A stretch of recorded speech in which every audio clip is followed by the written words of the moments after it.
Sudah. Oke. Kita mulai ya Pak Idris ya, karena waktu bergerak terus. Oke. Siap. Teman-teman, ini kita waktu insya Allah sampai pukul 15. Nanti ada pertanyaan dan segala macam bisa dijawab langsung. Dan jangan lupa nanti beri tugas untuk dimasukkan ke Google Classroom. Waktu dan tempat dipersilahkan, mangga Pak Idris dilanjut. Baik, Bunda, terima kasih. Assalamualaikum warahmatullahi wabarakatuh. Waalaikumsalam warahmatullahi wabarakatuh.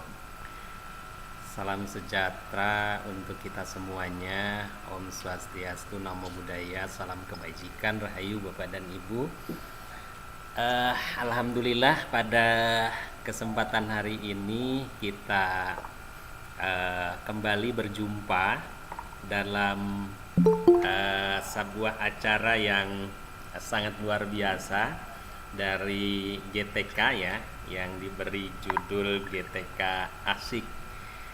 Luar biasa, mudah-mudahan seri webinar GTK Asik ini menjadi salah satu media untuk Bapak dan Ibu guru dalam rangka mengembangkan kompetensi pemahaman yang tadi sudah disampaikan oleh Bapak kita, Pak Kadis.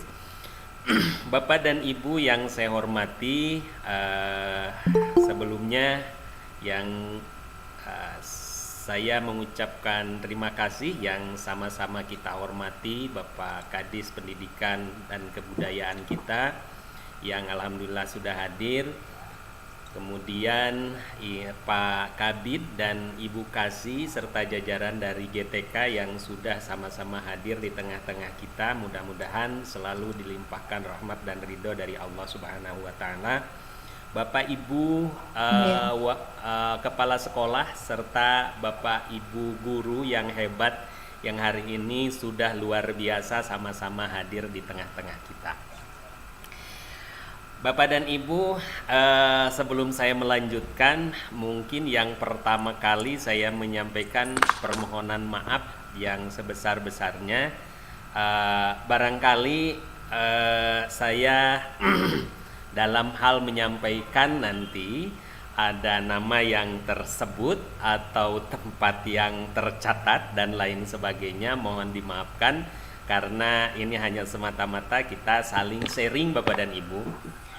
Satu hal yang perlu kita sepakati Bapak dan Ibu sebelum saya menyampaikan materi ini, yang perlu kita sepakati sama-sama adalah sumber belajar pada kegiatan hari ini bukan satu-satunya berasal dari saya sendiri. Nah, itu ya. Sekali lagi, yang menjadi sumber belajar kita pada kesempatan hari ini bukan satu-satunya terpusat pada saya sebagai yang tadi disebut sebagai pemateri atau narasumber. Tetapi kita semua, Bapak dan Ibu, seluruhnya ini bisa menjadi sumber belajar bagi kita semua, gitu ya.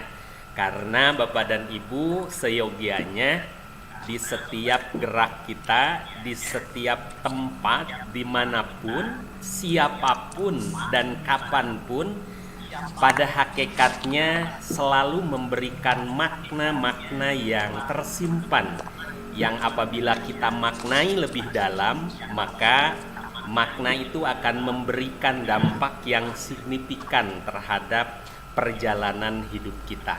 Termasuk hari ini kita di dalam dunia pendidikan.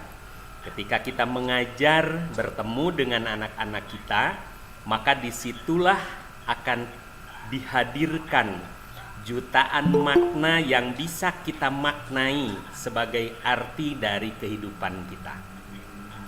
Bapak dan Ibu yang saya hormati, selanjutnya saya mohon izin untuk share screen terlebih dahulu Bapak dan Ibu.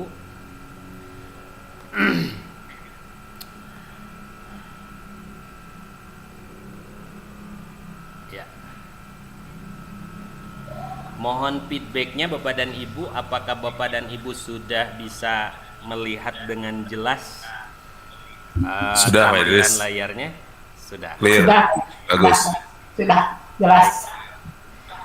Baik, terima kasih Bapak dan Ibu.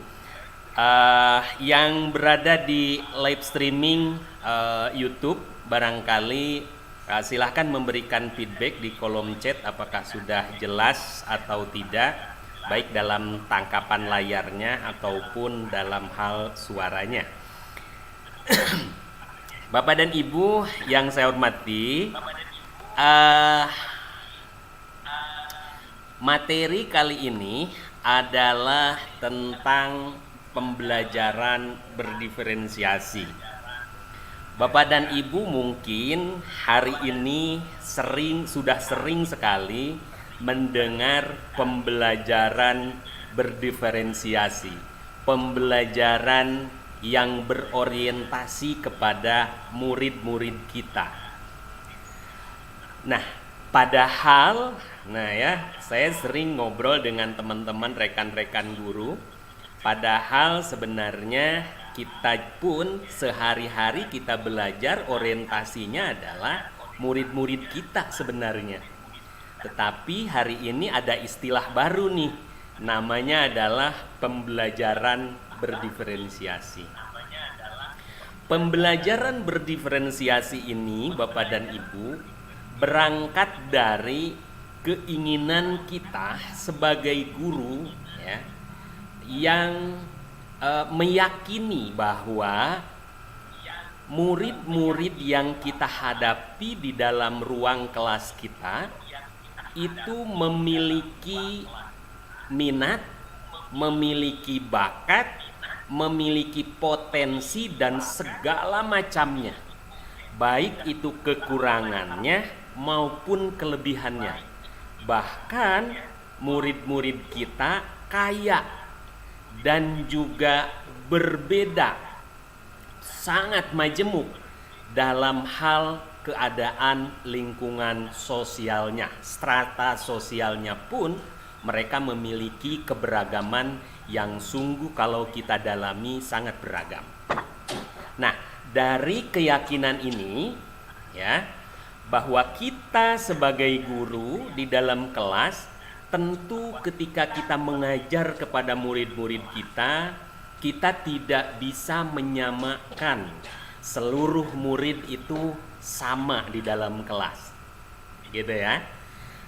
Maka kita sebagai guru ketika melihat fakta bahwa di dalam ruang kelas kita itu ternyata memiliki banyak sekali perbedaan, ya, terbanyak sekali minat, bakat, dan potensi murid-murid kita di dalam kelas.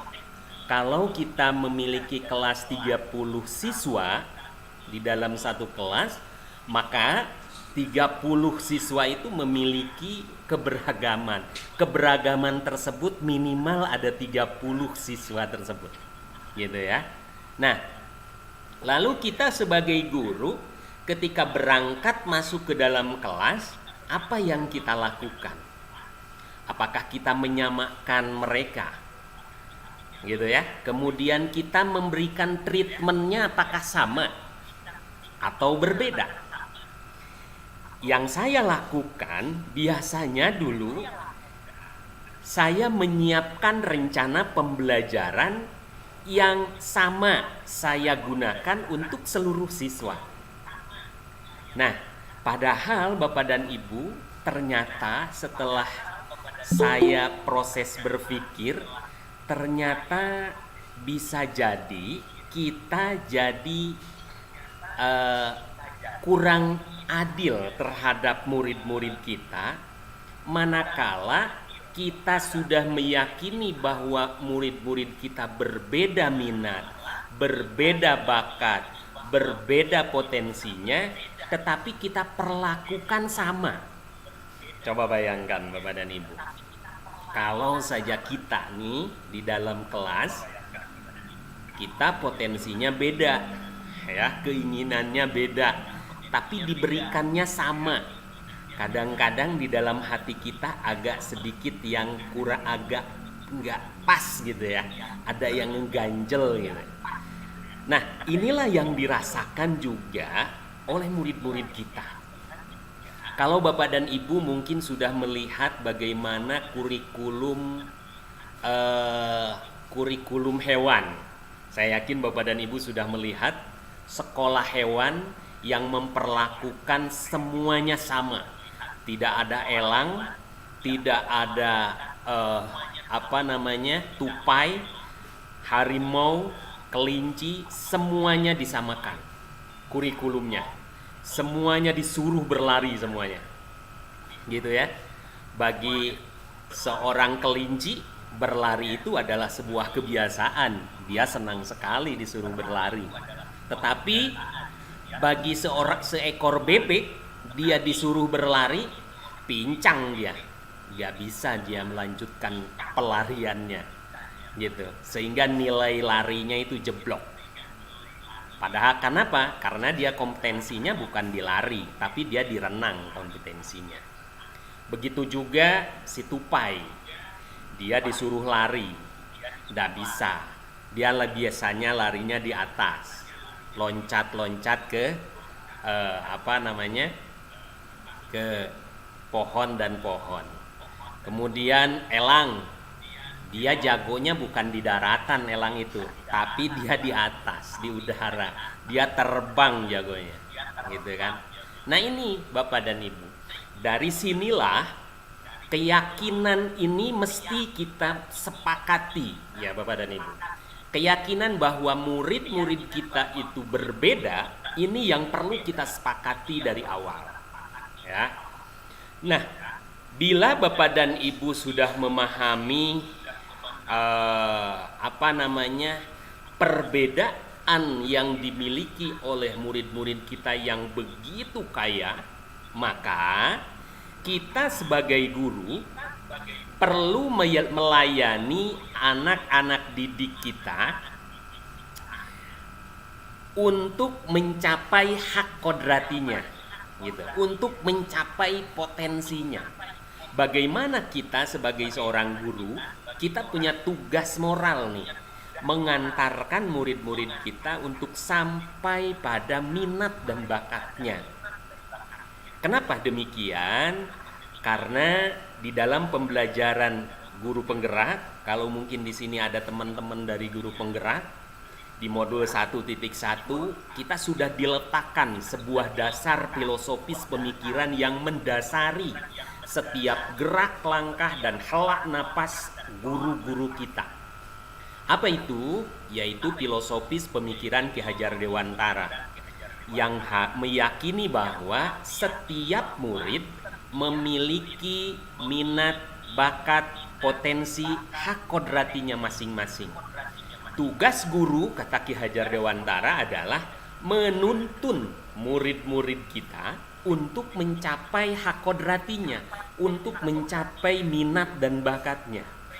Bukan menuntut Bapak dan Ibu, tapi menuntun mereka supaya sampai pada hak kodratinya tersebut.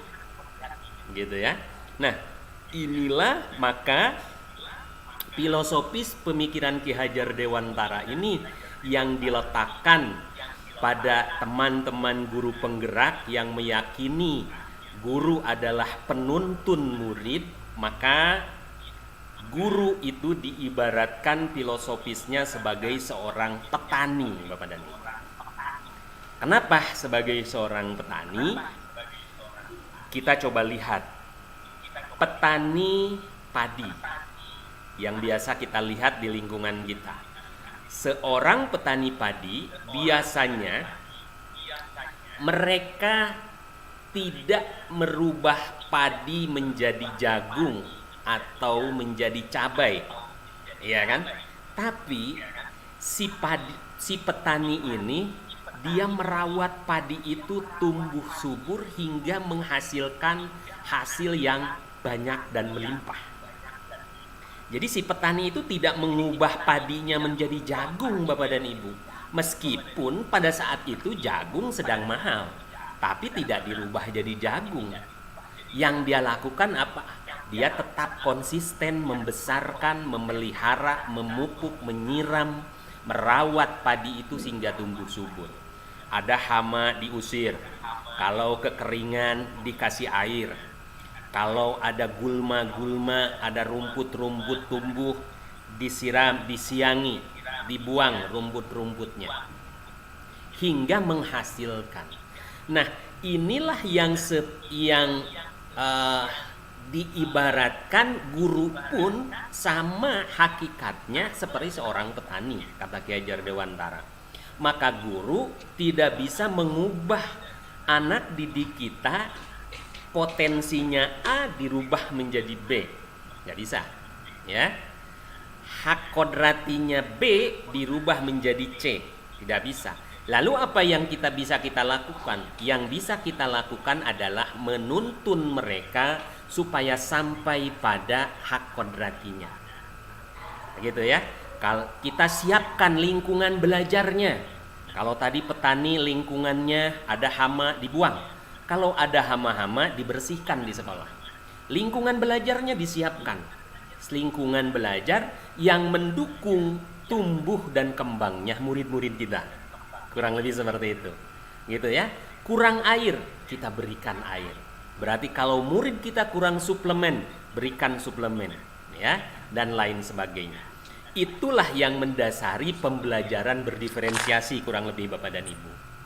Lalu dari keberagaman tersebut, keberagaman murid kita tersebut Bapak dan Ibu, kita melakukan yang namanya pembelajaran berdiferensiasi. Apa itu tujuan pembelajaran berdiferensiasi, Bapak dan Ibu? Pembelajaran berdiferensiasi itu, ya, tujuannya adalah untuk memberikan pemahaman, melayani kebutuhan murid-murid kita. Gitu ya, Bapak dan Ibu. Murid-murid kita yang berbeda tadi kita layani. Ya, yang suka A kita berikan A, yang B kita berikan treatmentnya B. Lalu nanti Bapak dan Ibu pasti akan bertanya-tanya nih di dalam kepala Bapak dan Ibu. Lalu kalau begitu, kalau saya punya anak didik ada 30 di dalam kelas, mereka berbeda 30-nya, mereka beda minatnya, lalu saya harus menyiapkan treatment 30 itukah? Ya kan?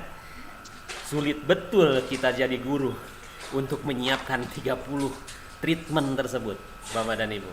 Nah, Bapak dan Ibu nanti saya akan jelaskan bagaimana teknik dan strateginya supaya Bapak dan Ibu tidak terlampau sulit, gitu ya. Ini bukan untuk mempersulit kita Bapak dan Ibu, tapi ini adalah untuk mempermudah kita justru dalam hal apa? Dalam hal mencapai tujuan pembelajaran bagi murid-murid kita. Ini yang kedua yang perlu kita pahami. Pembelajaran berdiferensiasi ini bukan untuk mempersulit kerja kita sebagai guru, ya. Tetapi pembelajaran berdiferensiasi ini mempermudah kita sebagai guru untuk apa? Dalam rangka mewujudkan atau mencapai tujuan pembelajaran bagi siswa-siswa kita. Sehingga dalam proses pembelajaran, tujuan pembelajaran kita selalu tercapai oleh murid-murid kita. Mana Bapak dan Ibu tentu sudah terbiasa, setiap kali selesai pembelajaran Bapak dan Ibu mengukur sejauh mana keberhasilan Bapak dan Ibu, anak-anak Bapak dan Ibu mencapai tujuan pembelajaran yang kita sudah rancang dari awal pembelajaran, gitu kan? Apakah sudah tercapai atau belum? Nah, gitu ya. Nah, diferensiasi ini adalah mempermudah Bapak dan Ibu untuk bisa cepat mencapai tujuan pembelajaran bagi murid-murid kita, karena disesuaikan dengan potensi dan perkembangan peserta didik kita. Sehingga peserta didik kita melakukan pembelajaran, dia tidak terpaksa, tapi dengan ruhiyahnya, dorongan batinnya, senang dia mengikuti pembelajarannya karena dia sesuai dengan minatnya, gitu ya. Anak-anak kita senang mengikuti pembelajaran karena ini Pak Guru nyuruh apa yang saya minta, apa yang saya suka, gitu ya. Nah, ini yang konteksnya di situ yang perlu kita sepakati sama-sama juga Bapak dan Ibu. Lalu jadi kebutuhan belajar murid sebenarnya pembelajaran berdiferensiasi itu adalah sebuah paradigma atau cara berpikir Bapak dan Ibu. Pembelajaran berdiferensiasi adalah pembelajaran untuk memenuhi kebutuhan belajar murid-murid kita. Pembelajaran berdiferensiasi itu bertujuan untuk mendukung semua murid di kelas kita, bukan mendukung si pintar saja, bukan mendukung si salah satu kelompok kecil saja, tapi berdiferensiasi ini mendukung semua murid-murid kita, Bapak dan Ibu. Ya, nah ini yang penting, Bapak dan Ibu. Nah, oleh karena itulah kita penting mengidentifikasi kebutuhan murid. Ya, dalam rangka apa? Dalam rangka mewujudkan profil pelajar Pancasila. Kita penting sekali, Bapak dan Ibu, dalam pembelajaran berdiferensiasi ini penting sekali kita mampu mengidentifikasi kebutuhan belajar murid. Ya, kebutuhan belajar murid. Jadi ketika kita sebelum masuk ke dalam kelas, Bapak dan Ibu, biasanya Bapak dan Ibu apa yang Bapak dan Ibu lakukan? Ketika Bapak dan Ibu masuk ke dalam kelas, kita sudah siap senjata belum? Kita sudah tahu belum petanya di dalam kelas kita? Gitu ya. Karena saya sering mengibaratkan seorang guru itu sebagai seorang jenderal, seorang tentara yang mau perang. Kalau tentara mau perang, dia sudah tahu petanya itu, peta lawan itu udah tahu.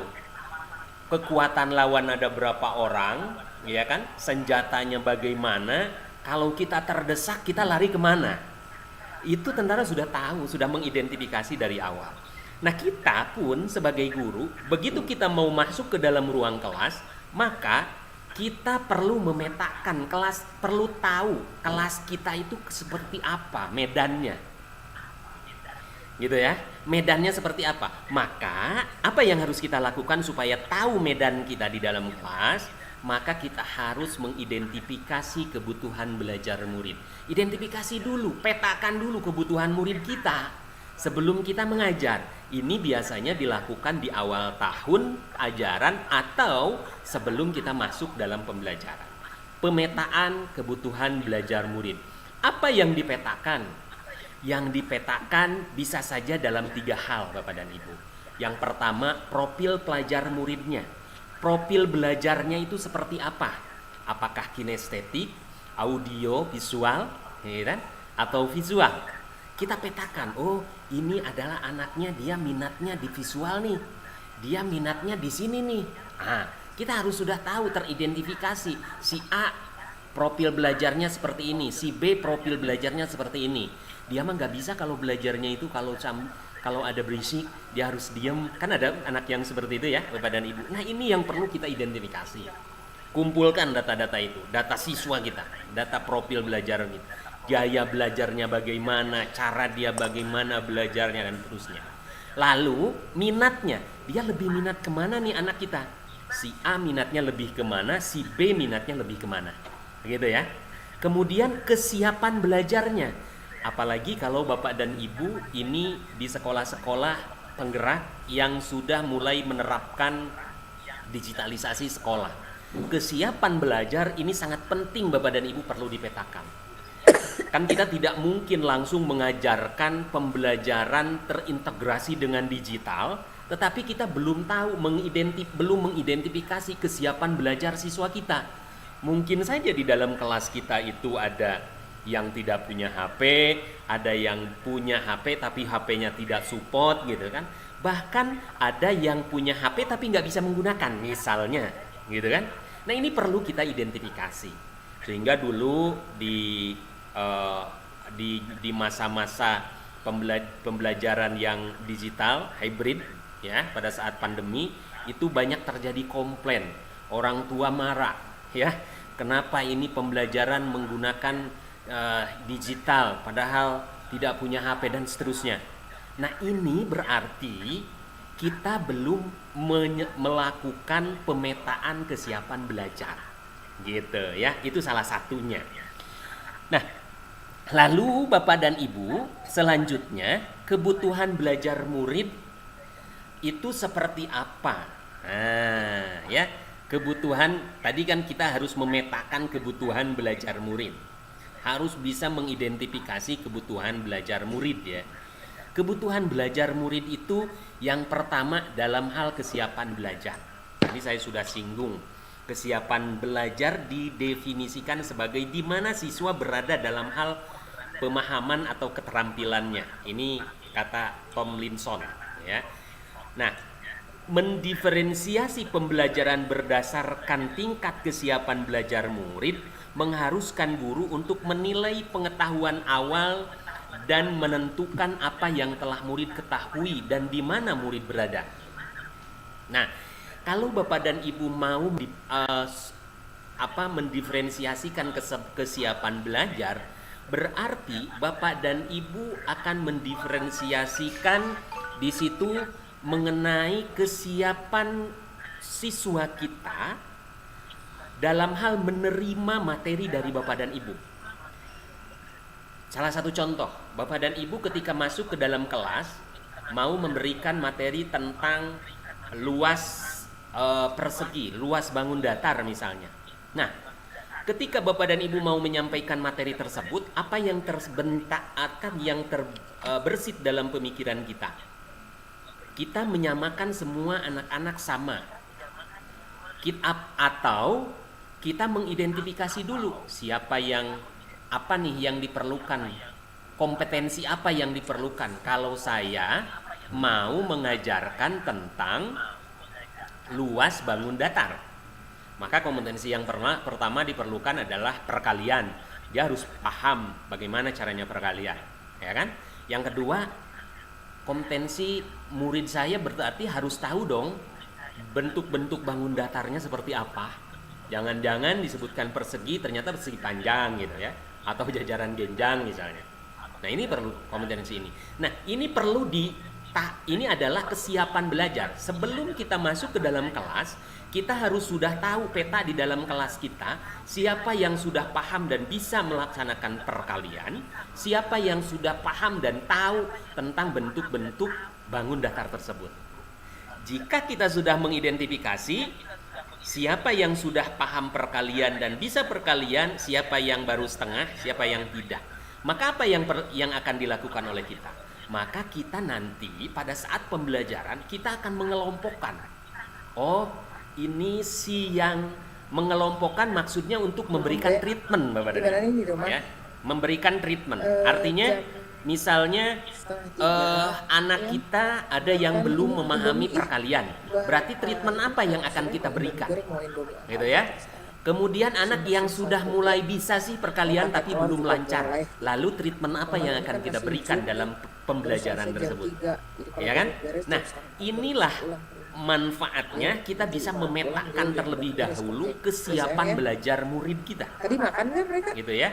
Kesiapan belajar murid kita bisa petakan dari awal supaya apa? Supaya kita bisa siap-siap dengan senjata kita, gitu loh. Ya, kalau anak saya seperti ini berarti saya harus membuat strategi ini, gitu kan, dan seterusnya. Itu kurang lebih Bapak dan Ibu. Saya selanjutnya ini adalah kebutuhan belajar murid yang berkaitan dengan minat. Nah, kalau kita berbicara tentang minat murid, ya, yang tadi kita yakini sama-sama bahwa murid memiliki minat yang berbeda-beda, minat murid masih bisa berkembang. Minat dipertimbangkan untuk meningkatkan keterlibatan murid dalam pembelajaran. Kita mungkin sudah menyadari bahwa kalau anak-anak kita, murid-murid kita memiliki minat yang tinggi dalam belajar, biasanya kreativitas dan keterlibatan murid dalam pembelajaran itu sangat aktif, gitu ya, kalau sesuai dengan minatnya. Makanya ini perlu kita identifikasi, mana sih minat yang paling banyak di dalam ruang kelas kita, itu yang lebih dominan, yang mana, gitu ya. Nah, itu misalnya area minat dalam hal kegemaran, seni, atletik, teknologi, matematika, sejarah, dan seterusnya. Moda ekspresi misalnya lisan, berpidato, seminar, main drama misalnya, ekspositori misalnya, dan seterusnya. Arsitek, merancang bangun, gitu ya, rancang teori, dan seterusnya. Ini adalah minat murid yang perlu kita tahu, kita petakan sebelum kita memberikan treatment kepada murid-murid kita. Lalu kebutuhan murid dalam hal profil belajar ini juga perlu kita betakan. Profil belajar murid itu apa? Yang pertama terkait dengan lingkungannya, tingkat aktivitas, tingkat kebisingan, jumlah cahaya dan seterusnya.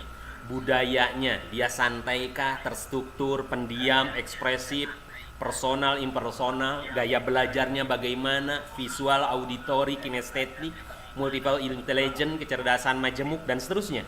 Ini profil belajar yang perlu kita identifikasi di ruang kelas kita, Bapak dan Ibu.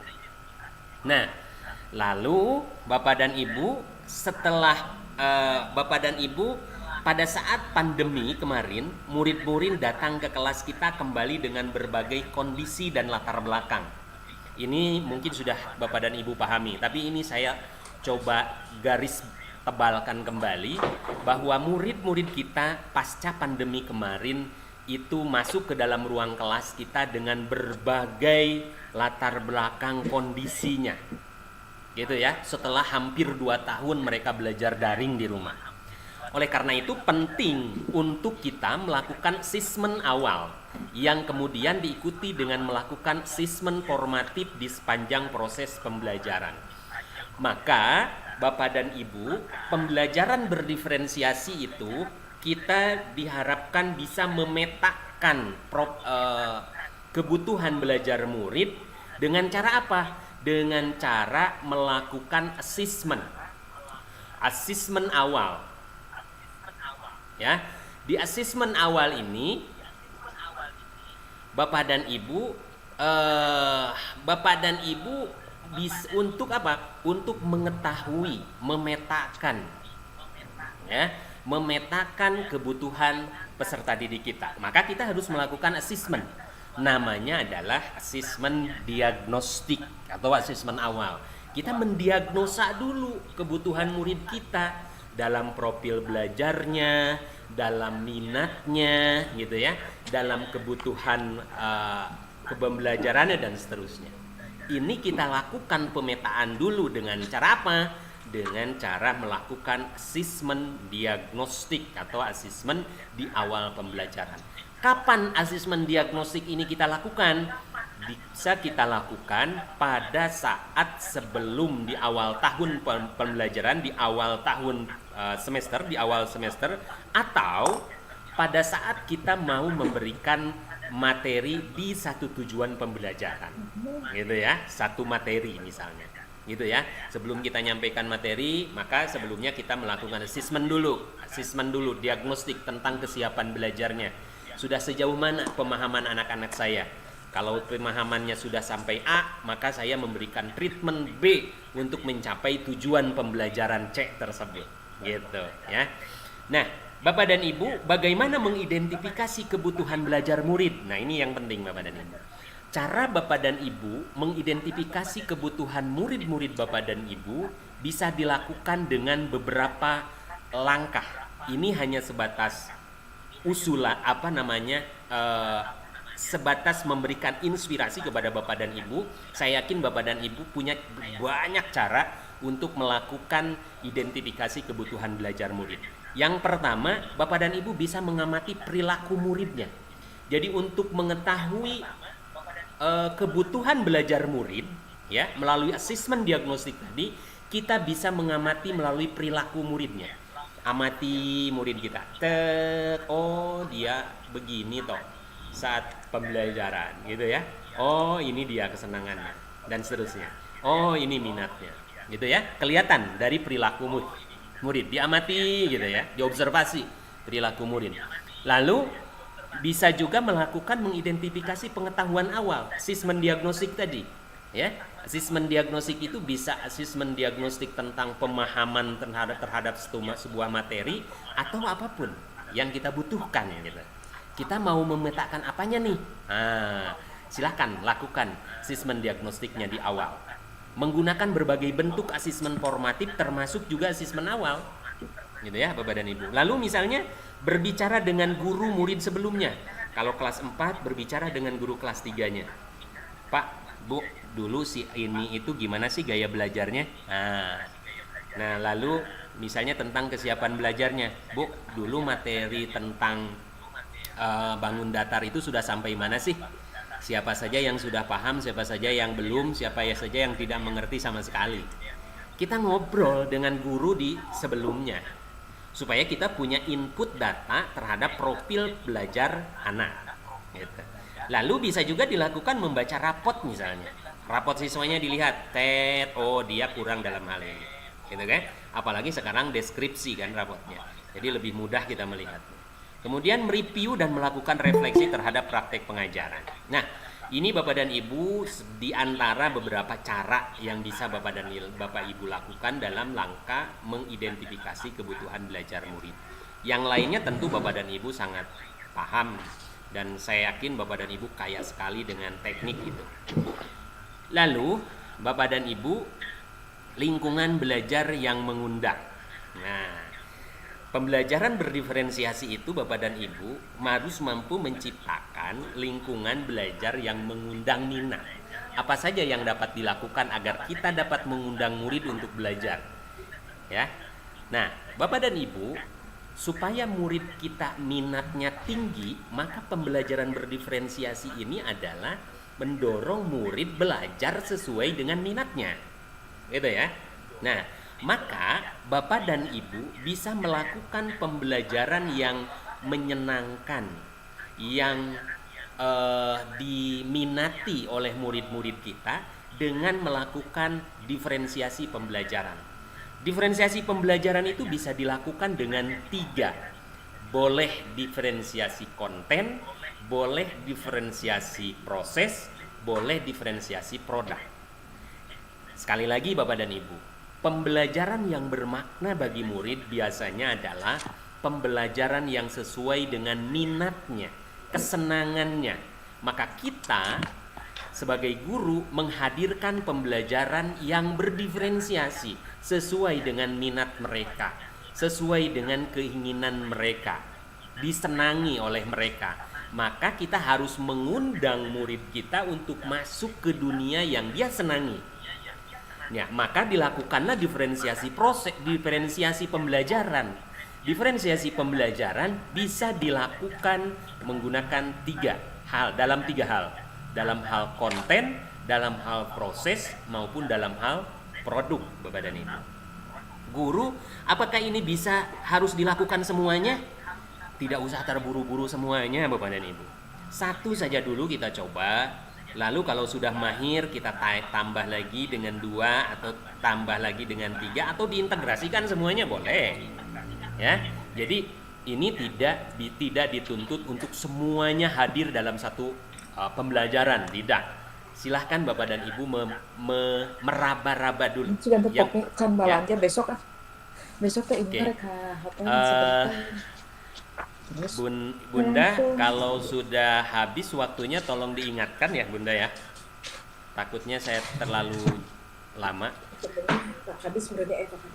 Baik, Bapak dan Ibu, kita lanjutkan kembali kebutuhan murid ya. Diferensiasi konten. Saya lanjut saja dengan diferensiasi konten Bapak dan Ibu. Apa itu diferensiasi konten? Konten itu adalah apa yang kita ajarkan ke murid, apa yang kita ingin murid pelajari. Inilah pembelajaran diferensiasi konten.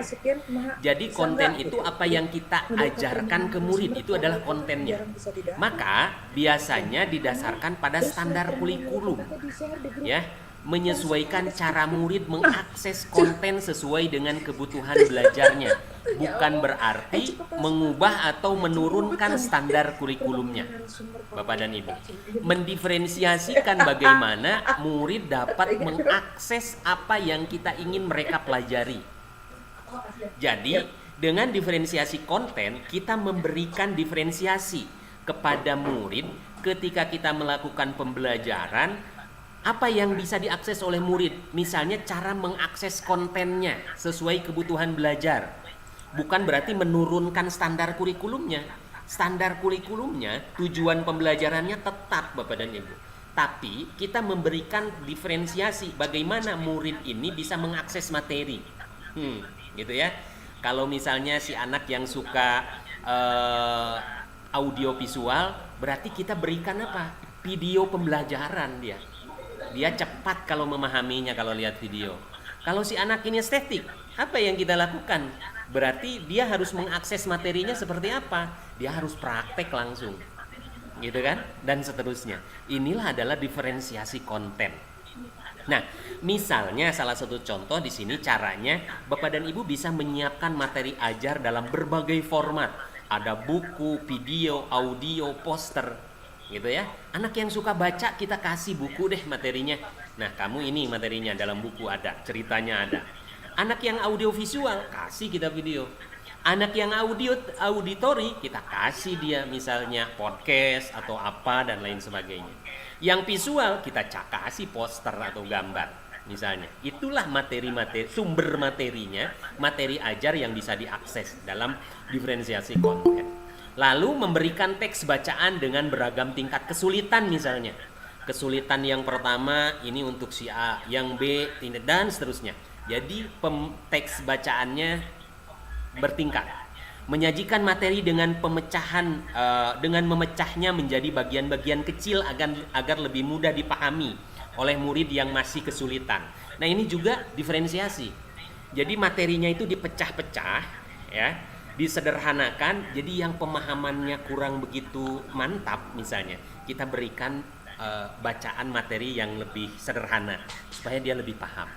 Bagi anak-anak yang pemahamannya lebih tinggi, daya pikir, daya imajinasinya lebih tinggi, kita berikan bahan bacaan yang lebih tinggi misalnya. Begitu, ya. Ini namanya masuk juga dalam kategori diferensiasi. Atau membuat kosakata kunci dan definisinya jika diperlukan dengan bahasa ibu atau murid dan seterusnya.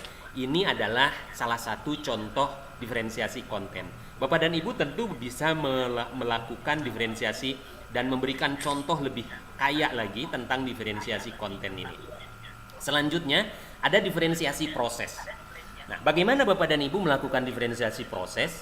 Proses itu adalah kegiatan atau peristiwa yang memungkinkan murid memahami atau memaknai konten. Jadi kalau tadi prosesnya, ya, kalau tadi kontennya, materi ajarnya, bahan ajarnya yang bisa diakses oleh murid, maka kalau diferensiasi proses adalah prosesnya untuk mencapai konten tersebut. Bagaimana murid memaknai materi lewat berbagai cara atau moda dalam berbagai tingkat kesulitan, baik kesulitan waktu dan tingkat kekurangannya, tingkat dukungannya misalnya. Contoh, murid berkesempatan memilih apakah ingin bekerja terkait materi secara individu atau kelompok misalnya, gitu ya.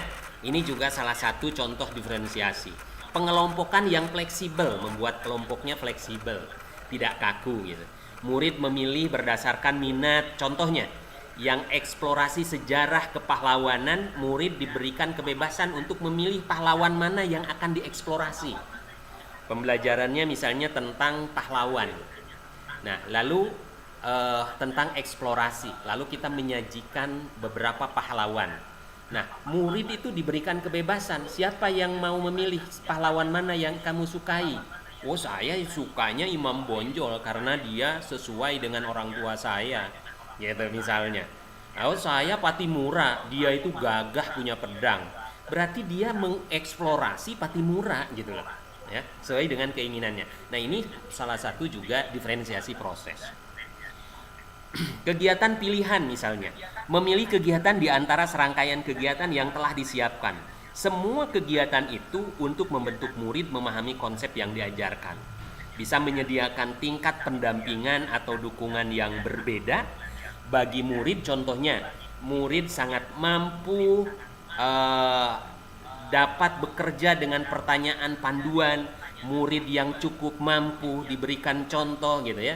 Misalnya ini menyediakan tingkat pendampingan. Misalnya kita mau mendampingi murid nih, mendampingi murid untuk mencapai satu tujuan pembelajaran. Maka pendampingan kita dibagi menjadi 3 grade. Grade yang pertama, murid yang sangat mampu. Yang kedua, murid yang cukup mampu. Yang ketiga, murid yang masih perlu didampingi. Treatmentnya apa? Ya, nah nanti dilakukan treatment berbeda. Murid yang sangat mampu dapat bertanya, bekerja dengan mandiri, ini masuknya kategori yang mampu. Treatmentnya apa? Kemudian murid yang cukup mampu, pertengahan, pertengahan, pintar mampu sangat tidak gitu ya, kurang mampu juga tidak, pertengahan. Dia diberikan misalnya contoh bekerja mandiri praktik atau melalui review. Murid yang yang perlu didampingi itu dilakukan treatment secara intensif bekerja bersama guru misalnya. Itu ya, itu juga salah satu diferensiasi proses. Yang terakhir, diferensiasi produk. Produk Bapak dan Ibu. Produk itu adalah bukti hasil karya, hasil pembelajaran. Nah, produknya bisa saja berbeda Bapak dan Ibu. Jadi ketika kita melakukan pembelajaran konten, lalu proses, lalu nanti anak-anak itu membuat tugas, hasilnya seperti apa? Ini juga bisa kita lakukan diferensiasi. Misalnya produknya yang suka video, kita suruh dibuat video. Yang suka dia berbicara, ngomong, kita suruh dia membuat podcast misalnya, atau membuat video blog misalnya, gitu kan? Atau anak yang suka menggambar, kita suruh anak-anak itu untuk menuangkan dalam bentuk gambar baik manual maupun digital. Jadi tugas anak-anak itu berbeda, diberikan kebebasan, diferensiasi. Misalnya kita sudah mengidentifikasi nih, si A suka berbicara, si B suka menggambar, si C dan lain sebagainya. Langsung ketika penugasan, anak-anak, hari ini Bapak mau memberikan tugas terakhir, produknya Asep misalnya, kamu buat dalam bentuk video. Ya, si Asep langsung teriak, "Hore Pak Guru, terima kasih memberikan tugas membuat video." Wah, ini adalah kesukaan saya. Sudah mahir saya dalam membuat video. Gitu. Dia senang diberi tugas. Nah, kemudian si yang suka bercerita, kamu Anissa, kamu tugasnya Bapak berikan tugas kamu membuat vlog. Nah, atau podcast, silahkan. Langsung si Anissa bilang, "Yes, itulah kesukaan saya bercerita di situ." Nah, gitu, senang dia mengikuti. Nah, inilah Bapak dan Ibu, ketika anak-anak kita berikan tugas oleh kita, anak-anak itu tidak bilang, "Aduh, tugas lagi dari Bu Guru." Tidak begitu. Tapi dia, "Wah, ini kesukaan saya ini." Kenapa? Karena kita memberikan diferensiasi produk. Gitu ya. Nah, itu salah satu barangkali contoh saja Bapak dan Ibu. Bapak dan Ibu bisa mengeksplorasi lebih mendalam lagi. Nah, ini adalah yang terakhir tentang manajemen kelas, penilaian yang berkelanjutan, karena mungkin waktu yang yang sudah terlalu lewat Bapak dan Ibu. Saya akhiri Bapak dan Ibu, perubahan di sekolah dapat diinisiasi dari luar. Namun perubahan yang paling penting yang berkelanjutan datang dari dalam. Bapak dan Ibu, itulah yang bisa saya sampaikan. Mohon maaf atas segala kekurangannya. Wabillahi taufiq wal hidayah. Wassalamualaikum warahmatullahi wabarakatuh. Waalaikumsalam warahmatullahi wabarakatuh. Terima kasih Pak Idris sudah memberikan materinya yang begitu gamblang ya. Jadi tadi sudah disampaikan kebutuhan belajar murid dilihat dari profil, minat, kesiapan. Jadi intinya di sini perlunya melakukan asesmen diagnostik terhadap siswa. Jadi kita harus mampu membaca dan mendefinisikan kebutuhan yang benar-benar dibutuhkan oleh siswa dan sesuai dengan kemampuannya. Kalau tadi disampaikan kalau memang dia pandai bicara, belajar untuk podcast gitu ya. Kalau dia pandai untuk menggambar, maka diarahkan untuk menjadi seorang bidang seni misalkan seperti itu ya. Bapak dan Ibu, rupanya itu yang tadi tentang materi pembelajaran berdiferensiasi. Apakah ada yang mau ditanyakan di sini? Sebelum kita kembalikan ke pembawa acara, ada yang mau disampaikan Bapak dan Ibu terkait tadi materi yang tadi? Ada yang mau ditanyakan atau mau silakan kalau mau raise hand atau di kolom chat. Jangan lupa Bapak dan Ibu mengisi link absensi ya untuk kehadiran kita. Karena nanti insya Allah ini kita akan mencoba untuk membuat sertifikatnya nanti jamnya lebih dari 40 jam ini. Ada yang mau disampaikan? Nampaknya tidak ada, Bu pembawa acara. Saya akan kembalikan kepada Ibu pembawa acara. Ada Bu Terima Non. kasih Ada teman-teman, Bu Bapak Non dan Ibu. apa? Bu Non itu, Bu. Tadi Ada? barusan angkat tangan. Raisen. Oh iya, silakan mangga Bu Non. Siapa? Silakan Bu. Bu Nonda Sapitri ya. Bu Nonda Sapitri, silakan.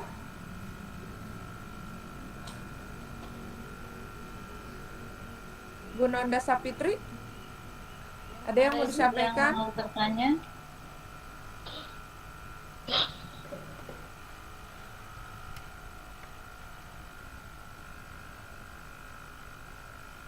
Atau mungkin terlepas ya angkat Raisennya. Iya, mungkin terlepas ya.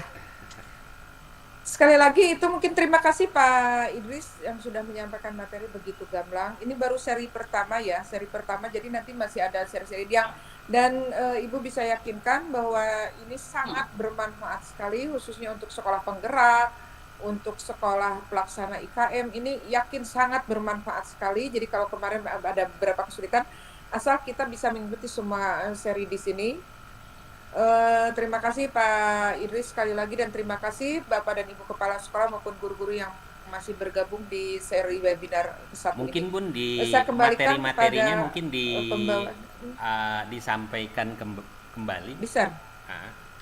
Materi-materi apa saja yang akan kita sampaikan pada Materi. seri-seri berikutnya. Oh, materi-materi. Oke, siap. Materi-materi yang akan disampaikan di kegiatan seri webinar ini. Yang pertama adalah pembelajaran berdepresiasi. Itu yang pertama, untuk seri yang pertama ya tadi udah ya. Besok hari Kamis kita memiliki jadwal masih tetap pukul 13, manajemen perubahan positif dan fundamental thinking. Ini sangat-sangat luar biasa sekali, nanti akan disampaikan oleh teman kita sendiri, oleh Pak Nana, kandidat doktor ya. Pada hari Selasa berikutnya, minggu depan, jadi kita mengadakan kegiatan itu seminggu 2 kali ya. Pada hari berikutnya itu kebijakan kurikulum merdeka yang akan disampaikan oleh Bapak Kepala Bidang GTK. Dilanjut dengan strategi menyusun KWSP dan teknik menyusun jadwal. Itu akan disampaikan oleh Pak Nana juga. Berikutnya di hari Kamis tanggal 3 November, nanti ada pemateri memahami capaian pembelajaran yang akan disampaikan oleh Pak Idris. Terus lanjut dengan menyusun bahan ajar yang akan disampaikan oleh Pak Nana. Terus ada merancang pembelajaran, menyusun modul ajar oleh Pak Nana juga. Terus ada merancang proyek penguatan profil Pancasila atau P5 dan asesmen yang akan disampaikan oleh Pak Idris, termasuk dengan menyusun TP dan ATP. Berikutnya ada penggunaan Canva dan Quizzes yang akan disampaikan oleh Pak Heru dengan Bu Harmi. Ini sangat luar biasa sekali, dan bisa kita bagaimana untuk bisa menyusun proyek P5 itu, untuk merancang P5 kita menggunakan media-media pembelajaran atau menggunakan pembelajaran secara digitalisasi, yaitu dengan aplikasi Canva dan Quizzes. Nanti ini akan sangat menarik sekali buat siswa khususnya, jadi siswa tidak akan terlampau monoton dengan memberikan soal-soal, tapi ini mencoba menggairahkan siswa, mencoba supaya siswa lebih menarik dalam proses pembelajaran. Kita gunakan metode Canva dan Quizzes. Yang terakhir kita coba ulas kembali tentang aktivasi akun belajar, dan yang terakhir adalah evaluasi kegiatan webinar secara seluruhnya. Itu mungkin teman Bapak dan Ibu guru yang hadir di sini. Jadi ini membahas tuntas habis tentang isi dari proyek P5-nya, kurikulum merdekanya. Nanti kita coba share di grup Google Classroom ya Pak Idris, nanti kita buat Google Classroom untuk evaluasi ke depan, untuk ada tugas-tugas yang akan disampaikan kepada teman-teman semua untuk mengukur ke tingkat ketercapaiannya. Itu saja mungkin hari ini yang disampaikan. Saya kembalikan kepada pembawa acara. Terima kasih Bu Iwa, mangga pembawa acara. Billahi taufiq wal hidayah. Wassalamualaikum warahmatullahi wabarakatuh. Waalaikumsalam warahmatullahi Waalaikumsalam warahmatullahi wabarakatuh. Terima kasih kepada Ibu Nurhayati dan Bapak Idris atas materinya yang sangat luar biasa siang hari ini. Ibu dan Bapak-Bapak, jangan lupa berarti kita punya agenda yang sudah terjadwal. Ini setiap hari Selasa, Kamis, hari Selasa dan hari Kamis setiap pukul 13.00 yaitu webinar GTK ASIK. Kolaborasi, aksi sinergi, inovasi dan kolaborasi. Yang tentunya materi-materi ini akan sangat, insya Allah akan sangat bermanfaat bagi kita semua ya. Dengan berakhirnya materi dari Bapak Idris dan dari Ibu Nurhayati tadi, berakhir pula kegiatan webinar kita di siang hari ini.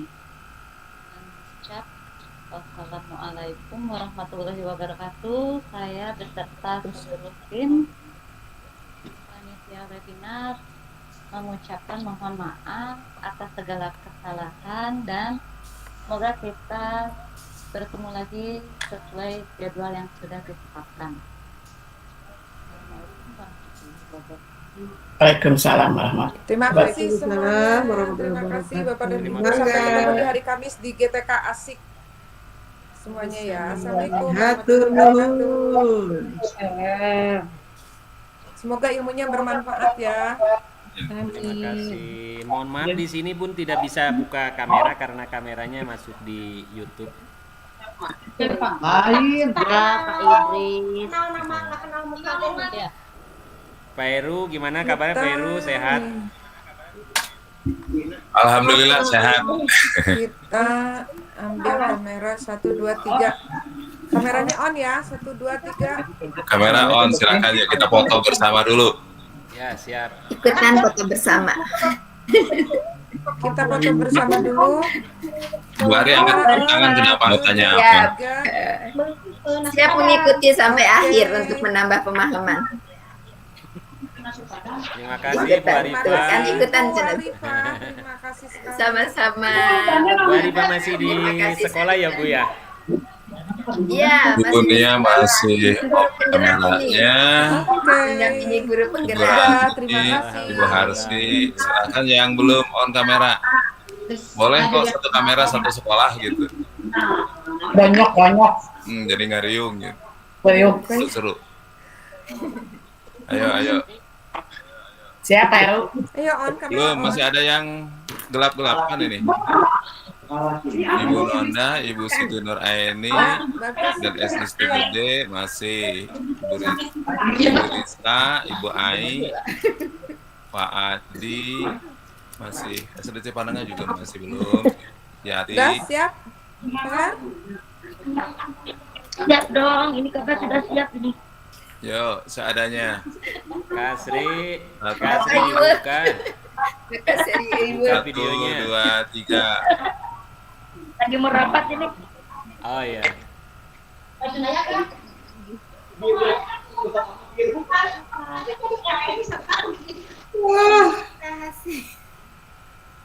Udah ya Pak Heru? Sudah Bu. Izinlah Sudah. ke Oke. Nanti ada di. Terima kasih semuanya. Semuanya. Assalamualaikum. Heru. Terima kasih. Salam sehat, salam bahagia untuk semua. Waalaikumsalam. Assalamualaikum warahmatullahi wabarakatuh.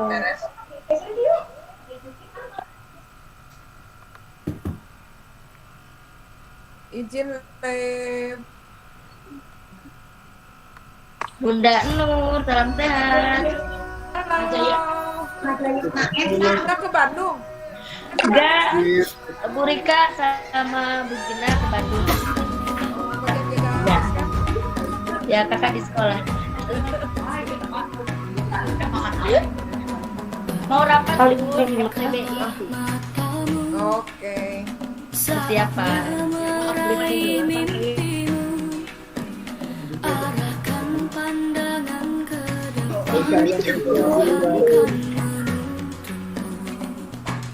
Liftnya.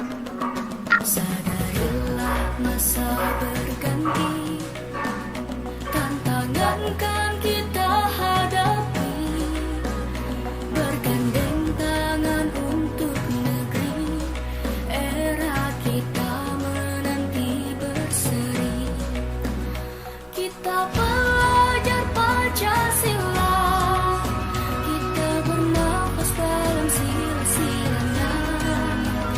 Kita belajar Pancasila, ayo kita jaga untuk Indonesia. Bersatu dalam perbedaan, berpegang tangan dan berlari.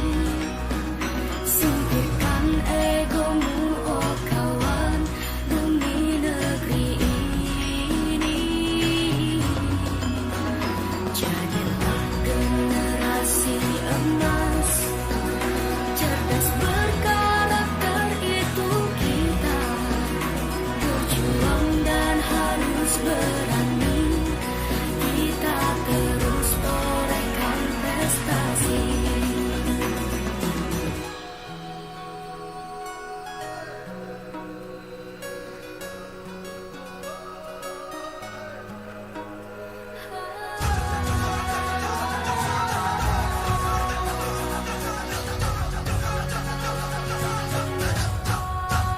Kita belajar Pancasila, kita bernafas dalam sila-silanya. Kita belajar Pancasila, ayo kita jaga untuk Indonesia. Kita belajar Pancasila, kita bernafas dalam sila-silanya. Kita belajar Pancasila, ayo kita jaga untuk Indonesia.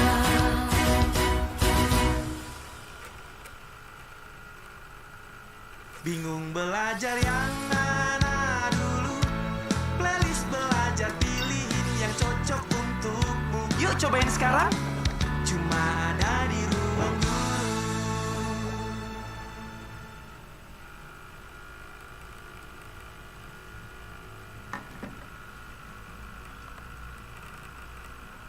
Iya, jadi nol banget soal IT atau komputer, bener-bener nol. Kebanyakan orang itu kan belajar otodidak ya. Bahasa itu nggak ada silabus atau modulnya gitu loh.